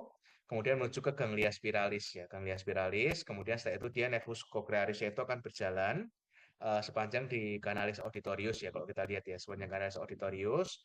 Kemudian dia berjalan di kanalis auditorius internal itu ya, CAI, kanalis auditorius internal itu bersama dengan si nervus vestibularis. Jadi koklear berjalan sama nervus vestibularis. Kemudian dia akan di brainstem ya, di situ akan bercabang jadi dua, ada nervus cochlearis yang dorsalis dan nervus cochlearis yang ventral. Nah, kemudian sebagiannya dia akan naik ke atas ya, dia melalui lemniscus lateralis, kemudian menuju ke colliculus inferior. Kalau colliculus superior kan kemarin untuk penglihatan. Nah, ini kalau colliculus inferior itu untuk pendengaran. Kemudian dia akan merilai sinaps ke corpus geniculatum yang medial. Kalau tadi lateral kan untuk penglihatan. Nah, kemudian dia menuju ke radiasio auditorik, ya. Ini di kapsula interna yang di crus anterior ya. Sorry, di crus posterior. Kemudian setelah itu dia akan menuju ke cortex auditorik. Namanya area, apa namanya? Area apa kemarin? Area Hessel. Area Brodmann berapa Hessel?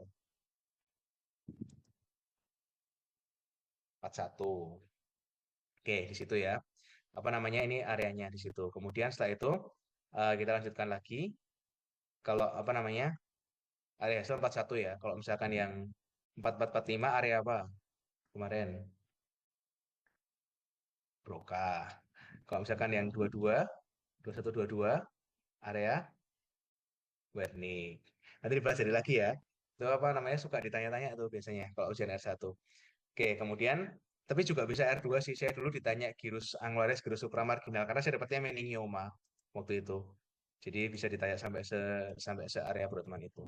Oke, kemudian sebagian lagi kan tadi kan sebagian naik ke atas melalui lemniscus medialis ini, lemniscus lateralis. Lemniscus medial kan yang spinothalamikus kemarin. Kemudian sebagian lagi dia akan menyilang ke tengah melalui nukleus dan juga trapezoid body kayak gitu.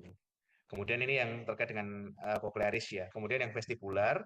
Nah, sistem saraf vestibular kita itu terdiri dari labirin, kemudian ya labirin, kemudian ada saraf vestibular dan juga ada nukleus vestibularis. Nah, labirin itu terdiri dari utriculus ya, utriculus, sacculus sama 3 kanalis semisirkularis, ada yang anterior, ada yang posterior, ada yang lateral. Nah, utriculus sama sacculus itu menerima impuls atau gerakan yang sifatnya linear. Linear kepala atau tubuh. Kemudian kalau misalkan kanalis semisirkularis itu sifatnya ya kayak ini, angular. Impuls gerakan yang angular. Nah, kemudian dari ini tadi, dari apa namanya, dari labirin ini akan dibawa oleh nervus vestibularis ke ganglion vestibular. Kemudian akan menuju ke nukleus vestibularis yang ada di batang otak. Kira-kira kayak gitu. Nah, komponen dari apa namanya, nukleus vestibularis sendiri, Dia ada 4, ada yang sifatnya superior, nukleus backthrough. Nanti kalau udah auto-oftal sih harus hafalnya. Kalau sekarang nggak usah sih. Kalau ada yang lateral namanya nucleus of Dater. Kemudian yang medial itu namanya nucleus of Schwalbe. Dan ada yang inferior atau nucleus of Fowler. Ya itu ya. Nanti kalau siapa tahu angkatannya Mas Boyo dia nggak bisa langsung masuk auto-oftal ya nanti akan belajar ini gitu. Oke, kemudian setelah itu nefrus vestibularis ya nucleus vestibularis yang lateral ini tadi dia akan menuju ke tractus vestibulospinal yang lateral yang kemarin udah kita pelajari vestibulospinal lateral. Kemudian dia akan menuju ke motor neuron dari medula spinalis. Nah, kemudian di situ tadi dia akan membawa fungsi untuk terkait dengan refleks dari ekstensornya. Jadi refleks otot ekstensor, kemudian dia akan menjaga tonus-tonus otot, menjaga keseimbangan kayak gitu-gitu. Yang kemarin kita pelajari. Sementara kalau yang medial, nih yang medial, dia akan menuju ke traktus juga yang vestibulospinal yang medial. Dia akan menuju ke upper thoracal dari medula spinalis, kemudian ke cornu anterior. Dia fungsinya untuk mengatur tonus-tonus otot, posisi kepala kayak gitu-gitu. Nah, kemudian kalau kita di sini dari 4 nukleus vestibularis ini dia akan diproyeksikan untuk menginervasi otot-otot ekstraokuler juga. Jadi dia akan dibawa menuju ke oleh FLM ya, fasciculus longitudinalis medialis untuk menginervasi dari otot-otot pergerakan bola mata nih oleh FLM ya. Dia akan diproyeksikan di situ. Jadi makanya gerakan dari bola mata itu dia kalau misalkan timbul gerakan itu gerak sakadik itu juga berhubungan karena dia diproyeksikan di sini tadi. Oke, kemudian selain itu dari apa namanya dari nukleus vestibularis yang superior, inferior dan juga yang medial itu dia akan mengirimkan ke cerebellum ke lobus dari floculonodularis ya, lobus floculonodularis. Oke. Komponennya ya jelas ya, dia ada spesial somatic afferent. Pemeriksaannya ya kalau misalkan koklear ya biasa tes fisik, kemudian ada tes Rina Weber-Squaba. Yang R1 ingat nggak itu Rina Weber-Squaba itu gimana cara periksanya? Kalau Rina gimana? Weber ya, Weber. Pakai garis putarnya berapa? Kalau yang ini, yang nefrus 8. Garis putarnya berapa? Halo, 12. 12 atau 256. 256. Kalau misalkan yang apa namanya? Sensasi getar, misalkan apa namanya? Getar itu yang pemeriksaan ekstroseptif, garis putarnya yang berapa? 128, 25. Ya, 128 sama 256 ya. Oke. Itu juga suka ditanya itu. Jadi kalau misalkan yang Weber, dia intinya gini, kalau Weber itu, Weberina Squaba itu, hantaran udara selalu lebih baik daripada hantaran tulang. Nanti coba diresapi ya, hantaran udara itu lebih baik daripada hantaran tulang. Jadi kalau Weber, itu kita letakkan di tengah ya, antara di apa namanya di glabella atau di vertex boleh. Kemudian kita tanya ada yang lebih keras yang mana. Nah, kalau misalkan dia tuli konduksi itu kan berarti kan ada gangguan konduksi. Maka Webernya gimana? Akan lateralisasi ke sisi yang sehat apa yang sakit kalau tuli konduksi? Ini bisa. Oke, sip. Oke, Mbak. Setuju. Sip, sip. Oke. Kalau misalkan Rina sekarang, Rina itu kita meriksanya adalah kita getarkan, kemudian kita tempelkan di apa namanya ini proses stiloideus ya di sini ya. Kemudian setelah itu kita pindahkan ke telinga depan kita. Kemudian kita tanyakan ya ke pasiennya itu ya, di pasiennya maksudnya di pasiennya. Nah, kira-kira kalau misalkan Rina yang betul itu kalau misalnya pada orang normal masih kedengeran nggak harusnya di depan ini? Ingat hantaran Masih. udara, ya masih ya, karena hantaran udara lebih baik daripada hantaran tulang. Sehingga pada tuli konduksi, rinanya gimana kira-kira? Positif apa negatif?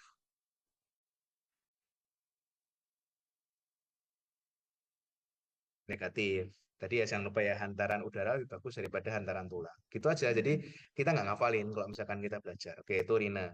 Kemudian sekarang squaba. Kalau squaba itu kita ketokan di kita dulu, kemudian kita pindahkan ke pasien ya. Kita pindahkan ke pasien. Nah, pasien itu kita tanya, kalau udah nggak mendengar, bilang ke kita gitu. Kemudian saya itu kita pindahkan ke kita lagi. Kalau misalkan yang normal, harusnya kita juga nggak ikut mendengar. Kalau misalkan pada tuli konduksi, squabahnya itu memanjang atau memendek kira-kira?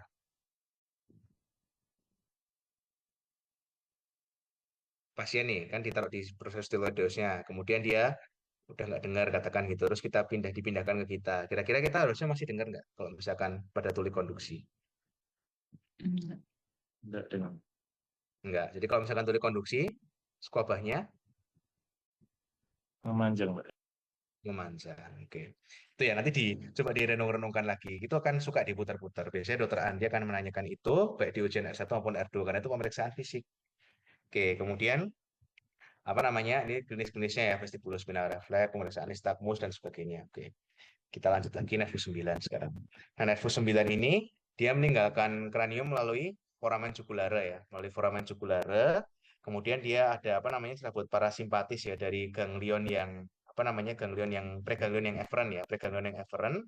Dia akan menuju ke nervus petrosus yang minor ya, ini, nervus petrosus minor. Kemudian dia akan menuju ke plexus tympani. Nah, ini kan menuju ke ganglion optik. Nah, kemudian di situ dia akan menuju postganglionnya di glandula parotis ya. Biasanya parotitis tuh klinisnya. Gondongan mams itu di situ. Kemudian setelah itu ada ganglion glosopharyngeal yang superior dan juga ada ganglion glosopharyngeal yang inferior ya. Kalau kita lihat di sini ya, glosopharyngeal yang superior sama glosopharyngeal yang inferior. Nah, dia akan turun di sini. Dia akan melewati bagian atas dari leher ya, bersama dengan vena jugularis. Kalau kita lihat di situ. Kemudian juga ada arteri karotis ya. Di sini ada arteri karotis dan arteri karotis interna ya, terutama di sini. Kemudian dia akan turun, kemudian di batas posterior dia akan menginervasi muskulus dari stylopharyngeus. Kemudian kalau cabang-cabangnya ya dia ada pharyngeal, kemudian ada tonsilar, ada lingual kayak gitu-gitu. Komponennya ini BE, GVE, SVA, GSA ya, komponen sesuai dengan permintaannya. Kemudian dia untuk pengecapan dari sepertiga posterior lidah. Pemeriksaannya juga ada gag refleks. Nah, pemeriksaan refleks muntah. Nah, yang khas dari ini apa? Dari nervus 9. Biasanya kita minta apa pasiennya? Pemeriksaannya. Yang cuman khas di nervus 9 toh. Satu, pemeriksaan rasa. Pahit di sepertiga posterior. Dua, apa kira-kira yang bisa kita lihat di situ? Fenomena apa namanya? Venetrido. Venetrido ya. Fenomena Venetrido kita lihat seperti tirai itu tadi. Oke, kemudian ini khasnya ya kelainan-kelainan di glosopharyngeal neuralgia. Nah, kemudian ini nervus 10 ya. Nervus 10, dia ada dua ganglion sensoris, ada ganglion superior dan juga ganglion inferior. Kemudian dia bercabang di faring ya, ada percabangan faringeal. Kemudian ada nervus laryngeus recurrens di sini yang berfungsi untuk hubungannya dengan pita suara. Jadi pemeriksaan nervus 10 yang khas adalah pemeriksaan disfonia atau suara sengal atau suara parau. Kalau nervus 9 di Venetrido, kalau 10 itu disfonia biasanya yang khas. Kemudian saya itu dia akan turun vertikal di leher bersama dengan karotis dan juga vena jugularis interna. Bercabang di sini ada kardiak ya, jadi plexus cardiacus, kemudian masuk ke rongga torak lewat posterior dari bagian paru ya kalau kita di sini ada plexus pulmosus, kemudian dia plexus esophageal kayak gitu ya. Masuk ke rongga abdomen, percabangan ke celiac ya. Nanti inervasi dari duodenum, ileum kayak gitu-gitulah. Liver, ren dan juga kolon. Oke. Kemudian apa namanya? Implikasi klinisnya ya tadi dia ada hoarseness tadi ya serak, kemudian juga ada dysarthria, dysphagia ya, biasanya kayak gitu-gitu. Takikardi, takiarritmia. Nervus 11. Nah, nervus 11 ini adalah nervus aksesorius ya. Nervus aksesorius ini dia komponennya adalah motorik murni. Kalau kita lihat dia dapat dari kranial, dari nucleus ambiguus ini ya. Kemudian dari spinalnya, dia dapat dari ventrolateralnya dari C2 sampai C5 sampai C6. Nah, kemudian di sini dia ada serabut radix ya, berjalan naik setengah segmen ya, di funiculus lateralis ya, sekitar 1 atau 2 keluar dari medula spinalis di antara radik anterior dan juga radik posteriornya. Kemudian kalau kita lihat di sini dia akan masuk ya ke rongga subarachnoid melalui foramen magnum ya di sini ya, foramen magnum bergabung dengan serabut dari ekstrapiramidal tadi. Nah, kemudian setelah itu dia akan membentuk ramus externus. Nih di sini ada ramus externus.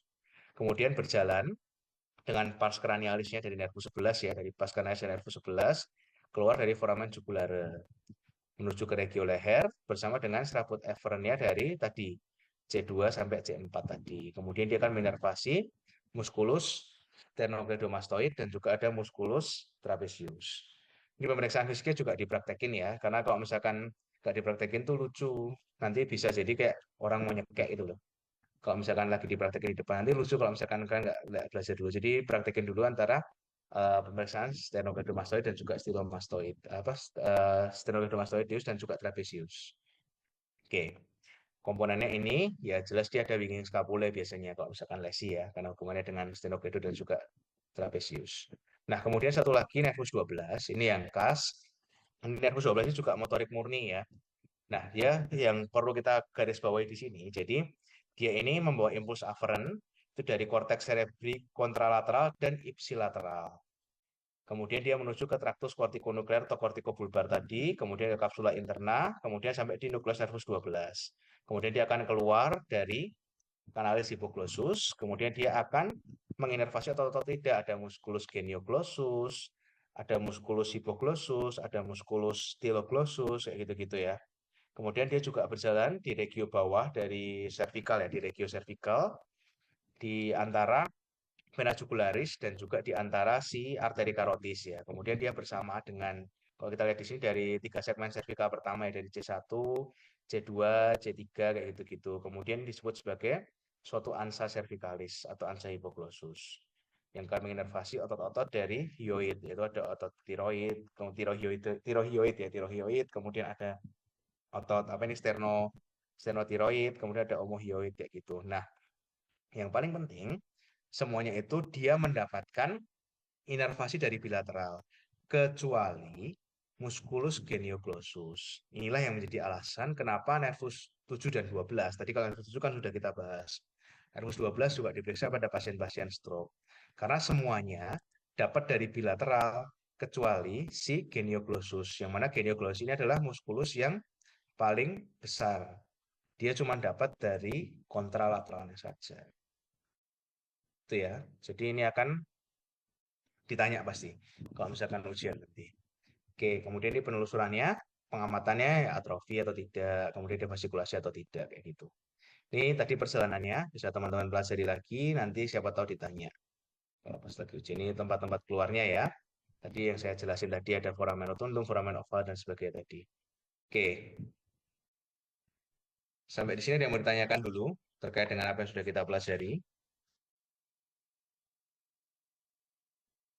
Cukup ya, udah mabuk ya kayaknya ya. Udah pada ini semua.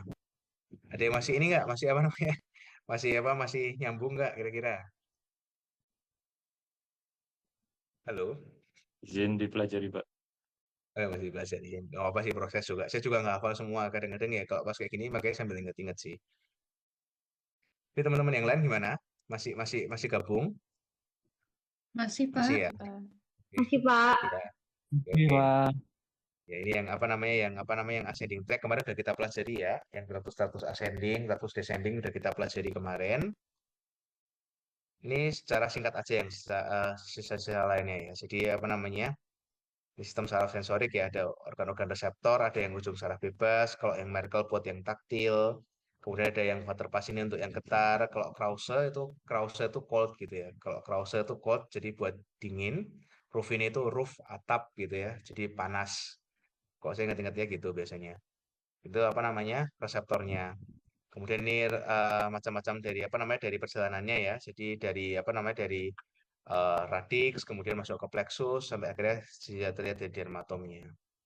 Nah, kemudian ini apa namanya gampangannya ya, kalau misalkan kita di sini L1 tuh dari luar, kemudian dia masuk keluar lagi L2, ini ada L3, L4, L5 ya. Jadi kalau L5 biasanya dia kena di ibu jari, S1 itu di kelingking kalau kita lihat di sini. Tuh, dengan percabangan yang lain dermatomnya yang khas ada T4, itu tinggi papila mame, T10 tinggi umbilikus. Tuh, kemudian apa namanya? Ini muskulus-muskulusnya ya. Kalau misalkan C5 itu ada muskulus deltoid. Kalau C6 itu ada apa namanya? Bicep, tadi tricep juga sudah dijelasin tadi ya macam-macamnya dan juga pergerakannya. Ini nanti sebenarnya jadi dasar untuk mempelajari terkait dengan EMG biasanya. Nanti kalau misalkan yang kayak gini-gini. Nanti kalau teman-teman yang R2 sebentar lagi masuk poli harus bisa memahami ini. Kalau misalkan R1, R2 jarang sih ditanya pergerakan gimana. Tapi kalau ujian poli itu pasti akan ditanya.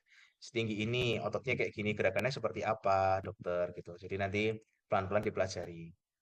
Kemudian ini tadi terkait dengan tinggi lesi. Jadi jangan lupa bahwa ternyata vertebrae kita itu dia lebih panjang daripada medula spinalis. Medula spinalis tadi kan berakhirnya dia setinggi L1, L2. Kemudian itu dia kan tinggal yang tadi, kode equinanya tadi, cabang-cabangnya tadi. Nah, makanya itu, kalau misalkan dia di cervical atas itu masih sama. Tapi kalau cervical bawah itu ditambah satu. Jadi misalkan dia, apa namanya, medula spinalisnya, dermatomnya setinggi C5. Nah, vertebranya, kalau misalkan kita bilang topisnya setinggi C6, kayak gitu. Karena kan dia kan medula spinalisnya kan lebih pendek dibandingkan vertebranya. Nah, ini yang harus jadi perhatian ketika nanti teman-teman bikin status kalau R2 ujian dapat metastasis bone disease misalkan. Nah, topisnya tergantung mau pakai apa, mau pakai topis myelum atau mau pakai topis vertebrae. Kalau topis myelum ya tadi sesuaikan dermatomnya. Kalau misalkan vertebranya misalkan dia myelum J5, ya berarti dia setinggi C6. Kemudian yang torakal nih sering nih biasanya. Misalkan dia setinggi myelum T4, dia hipestesia setinggi papila mame, berarti kan setinggi myelum T4. Nah, vertebranya dia adalah vertebra T berapa? Ya, ditambah 2 ya, kira-kira kayak gitu ya. Jadi ini gampangannya. Kemudian kalau misalkan apa namanya? Kalau misalkan dia vertebra T10, berarti dia adalah myelumnya setinggi myelum T berapa kalau vertebra T10? L1, Pak. Kan myelumnya itu dia kan lebih pendek daripada vertebranya. Kalau misalkan dia kenanya di vertebra yang T10, berarti apa namanya? Si di T10 itu berarti myelumnya adalah myelum L1 apa myelum T7? Kalau misalkan dia setinggi vertebra T7, torakal Pak. 10, T7. T7 VL1. Misalkan vertebranya di torakal 10. Terus Vertebra. habis itu myelumnya myelum L berapa? Myelum L1 atau myelum T7? L1. Ya, myelumnya L1 karena Ya. kan tadi kan vertebranya kan lebih panjang. Hmm. Sementara myelumnya itu medula spinalisnya kan lebih pendek. Pendek. Ada bayangan nggak kira-kira teman-teman di sini? Jadi otomatis setinggi apa namanya biasanya setinggi setinggi vertebra L1 L2 itu dia sudah lanjut ke jadi cauda equina tadi kayak gitu. Jadi kalau misalkan dia di vertebranya vertebra torakal 10, maka otomatis myelumnya dia akan setinggi L1. Tapi misalkan dia vertebranya vertebra torakal 7 gitu. Misalkan dia ada lesi di vertebra torakal 7, maka dia akan setinggi dermatom myelum T10. T10. Jadi kalau misalkan nanti pas ujian ya misalkan MBD kan biasanya kan seringnya di segmen torakal.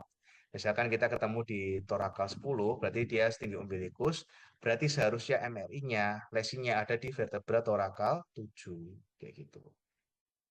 Nah, atau masih bingung kira-kira teman-teman ini?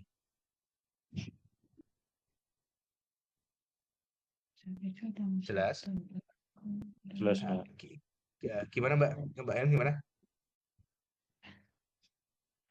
Aman apa masih bingung Mbak yang ini?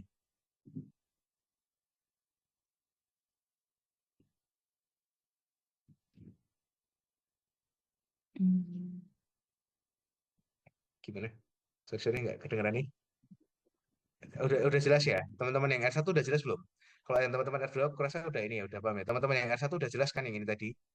Kenapa kok medula spinalisnya gini? Nanti kalau misalkan dapat di Bangsal tuh, kok misalkan di Anggrek 2 yang utara selatan gitu tiba-tiba ada MBD gitu kan udah tahu jadi maksudnya. Udah jelas ya sampai di sini ya? Jelas, Pak. Oke, jelas Sudah, ya. Oke. Pak. Oke ya. Jangan sampai lupa ya. Oke, ini yang apa namanya yang plexus brachialis sama plexus lumbalis ya tadi sudah kita pelajari rudita putih Trincold Brew tadi. Nah, ini apa namanya komponen kemarin udah kita pelajari juga ini ya, corno anterior, radix anterior, sampai neuromuskular janin sampai akhirnya ke otot. Ini motor neuron juga udah. Perjalanan yang kemarin ya. Nah, ini tadi yang apa namanya plexus brachialis. Nanti kalau misalkan sempat, ini nggak saya ajarin ya, nanti kalian terlalu ribet yang ininya, yang terkait dengan saraf tepi. Nanti suatu saat kalau misalkan kalian udah selesai ujian R2, pelajarilah ini supaya teman-teman bisa paham. Jadi ini contoh-contoh perjalanannya, terutama bagaimana kita bisa tahu kalau misalkan ada lesi-lesi ini gerakan-gerakannya ya, kalau bisa gerakannya kemana, serratus anterior, romboid gitu. Nggak usah tak jelasin biar nggak pusing nanti. Makin tambah pusing kalau misalnya di sini. Kemudian ada ini kalau infraspinatus, deltoid, latissimus dorsi gitu-gitu ya. Ini macam-macam pergerakannya. Oke, ini apa namanya titik-titik apa namanya titik-titik lemah ya biasanya ya dari apa namanya dari nervus medianus. Ini di sini ada apa namanya ligamentum obstructors nih ya yang bisa ditanya. Ini ujian polis ini, skip aja. Nanti bisa dipelajari sendiri ya nanti ya yang ini ya.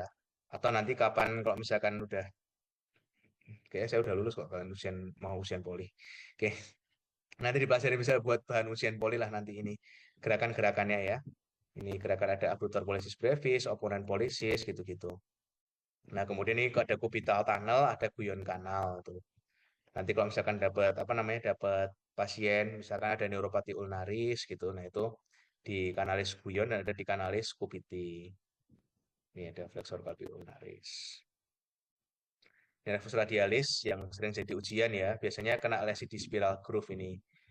Kalau misalkan di itu. Oke, ini refleks fisiologis tadi udah kita pelajari ya, C5, C6, C6, C7 ya, ini bicep, ada tricep. Nervusnya tadi ada nervus musculocutaneus kalau ini nervus radialis. Kemudian ini pemeriksaannya ya, serratus anterior diminta untuk mendorong dinding biasanya. Deltoid dia mengangkat kayak gini bahunya. Ya, fleksi ekstensi udah tahu lah kalau ini. Kemudian ini yang lower extremity, plexus lumbosakral ya. Ini gluteus maximus, gluteus medius, peroneus longus gitu. Ini anu banget sini. Poli banget, nggak usah dua aja. Muskulus-muskulusnya. Kemudian kalau yang tricep dia dari L5 sampai apa namanya tricep sure ya, tricep sure atau apa namanya Achilles itu dia dari L5 sampai S2. Kemudian muskulusnya muskulus gastrocnemius. Kemudian ada nervusnya ada nervus tibialis. Ini ya namanya refleks tricep sure. Jangan salah sama tricep brachii tadi ya. Nanti kalau dokter Andi godain apa tricep sure jangan dijawab iya gitu. Terus ini ada L2 sampai L4, ini adalah si femoralis tadi.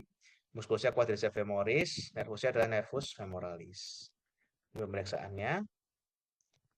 Kemudian yang terakhir dari apa namanya sistem saraf tepi. Jadi lesi-lesi LMN ini nanti jadi landasan buat nanti teman-teman R2 pas belajar di ini ya, bimbingan yang autoimun ya. Ini dokter Ervina yang nanya biasanya di awal. Jadi menurut dokter, kalau kita ketemu lesi LMN, itu lesinya topisnya bisa di mana aja gitu, biasanya gitu pertanyaannya. Nih, dibagi jadi ada yang lesinya kenanya di kornu anterior. Kornu anterior tuh biasanya dia ada motor neuronnya yang kena. Bisa kena di polio, bisa kena di ALS ya, bisa kena di spinal muscular atrophy. Kemudian ada yang kena di radix, itu bisa kena di GPS, di HNP, kena di plexus, bisa trauma plexus brachialis biasanya ya pada trauma-trauma pada pasien-pasien dengan kecelakaan, dengan operasi kayak gitu. Kemudian ada saraf perifer atau peripheral nerve-nya ya, di nervusnya bisa neuropati, bisa trauma. Kemudian neuromuscular junction itu berarti dia kena di miastenia gravis misalkan ya. Kemudian ada di ototnya. Misalkan ada myositis atau kena di Duchenne muscular dystrophy. Ini kayaknya di MCG R2. Duchenne muscular dystrophy itu apa ciri khasnya? MCG R2 biasanya itu. Apa yang ditemukan pada 20%. pasien? Ya, Coversen ya. Jadi itu khas banget itu. Keluar tuh nanti. Proteinnya protein dystrophin ya, yang apa namanya mengalami gangguan. Oke, itu. Terus habis itu, ini kelainan-kelainannya tadi ya, bisa kena di motor neuron, bisa di ganglion dorsalis, bisa di radixnya, bisa di plexusnya, bisa di perifer, bisa di neuromuscular junction, dan juga bisa di ototnya sendiri. Ini harus tahu. Nanti kalau misalkan ditanya, ada 7 dokter gitu, jadi ada 7, ini, bisa jelasin. Itu. Kemudian ini klinisnya biasanya kalau motor unit ya ada flasid ya, ada penurunan kekuatan, hipotonus, hiporefleks ya, ini kornu anterior ya, polio. Ini contohnya ya, tadi udah kita bahas, ini ALS atau Lou Gehrig disease ya. Kenanya di apa namanya tragus corticospinal dan di horn anterior ya, di kornu anterior. Kemudian kalau radix, ini misalkan pada pasien-pasien dengan nyeri radikular ya, radikulopati misalkan HNP. Kemudian dari tahapan-tahapannya ya, protrusi, ekstrusi, sekuestrasi. Jangan lupa. Kemudian konus medularis dibandingkan dengan kode equina. Tadi ya, konus medularis sama kode equina. Konus medularis ini masih bagian dari UMN, makanya simetris. Kode equina udah bahas ke cabang-cabangnya.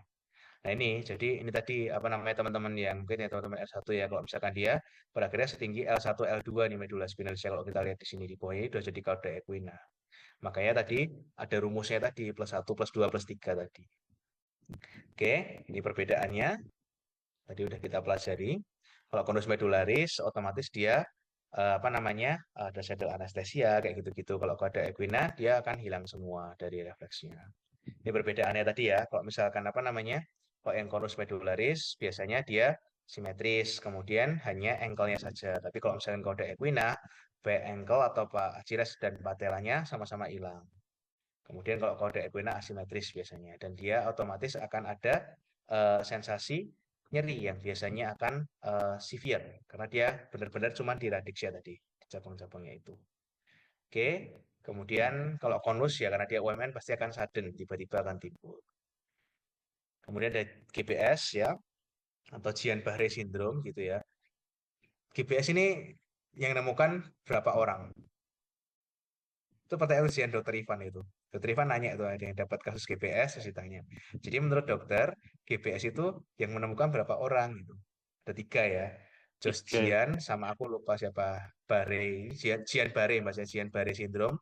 Sama ada 1 orang lagi aku lupa. Dia ditemukan di Perang Dunia Pertama. Jadi pada saat tentara tentara Amerika Serikat gitu, kalau nggak salah dia perang sama Jerman atau Hungaria, aku lupa. Jadi pokoknya dia ditemukan di situ ada tetraparesia yang sifatnya LMN. Itu ada 3 orang. Tahun 1914 ini ditemukannya.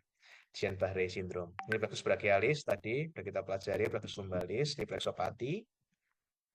Etiologinya bisa banyak. Kemudian ini jangan lupa ada palsi sama Klamke palsi. Ini juga keluar di MCQ. Kalau R2, palsi itu yang C5C6. Jadi dia gambarnya kayak gini. Kalau yang Klamke palsi, ini yang C di bawah ya. Jadi yang apa namanya plexus brachialis yang lower. Kalau ini upper plexus brachial, kalau yang lower plexus brachial itu yang Klamke. Jadi kayak gini nih. Kalau misalkan apa namanya yang klub kelas itu ya kayak waiter tip itu ya kayak orang minta itu loh, minta kayak polisi tangan polisi yang minta ke belakang itu loh. Tuh. Kemudian neuropati ini ada klasifikasi Sudan-Sunderland. Kemudian jangan lupa terkait dengan degenerasi Wallerian ya. Tapi kayaknya nggak sampai situ sih. Itu yang poli biasanya. Nah, kemudian apa namanya? Kalau GPS itu jangan lupa, GPS itu adalah poliradikuloneuropati.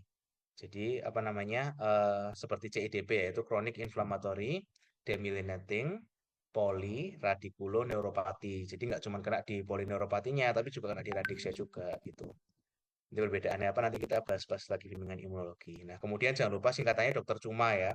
Kalau drop hand itu di radialis, kalau claw hand di ulnaris, kalau median dia bentuknya seperti ape hand ya, seperti tangan monyet. Tuh.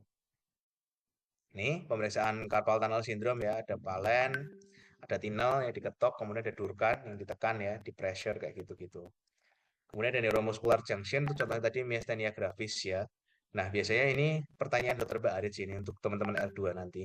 Bagaimana membedakan antara myasthenia gravis, Lambert-Eaton myasthenic syndrome, dan juga toksin botulinum. Jadi, dari pemeriksaannya sebenarnya, kalau misalkan apa namanya, dari ini yang R1 sabar sebentar ya, apa ya, tak singgung sedikit. Nanti kita pelajari juga pas bimbingan. Jadi, kalau myasthenia gravis, memang kita biasanya akan stimulasi dengan repetitif ya, RNS ya, repetitive nerve stimulation. Nah, kemudian dia dengan apa namanya, dengan slow frekuensi saja, dia akan jadi penurunan kalau di sini. Sementara kalau misalkan apa namanya, kalau yang Lambert-Eaton justru jadi penurunan kalau misalkan dia dengan fast frekuensi. Jadi frekuensinya itu yang tinggi. Kalau yang myasthenia gravis yang frekuensi rendah. Kemudian dia kalau myasthenia gravis justru akan memberat dengan aktivitas. Sementara kalau Lambert-Eaton dia akan membaik dengan aktivitas. Kebalikannya.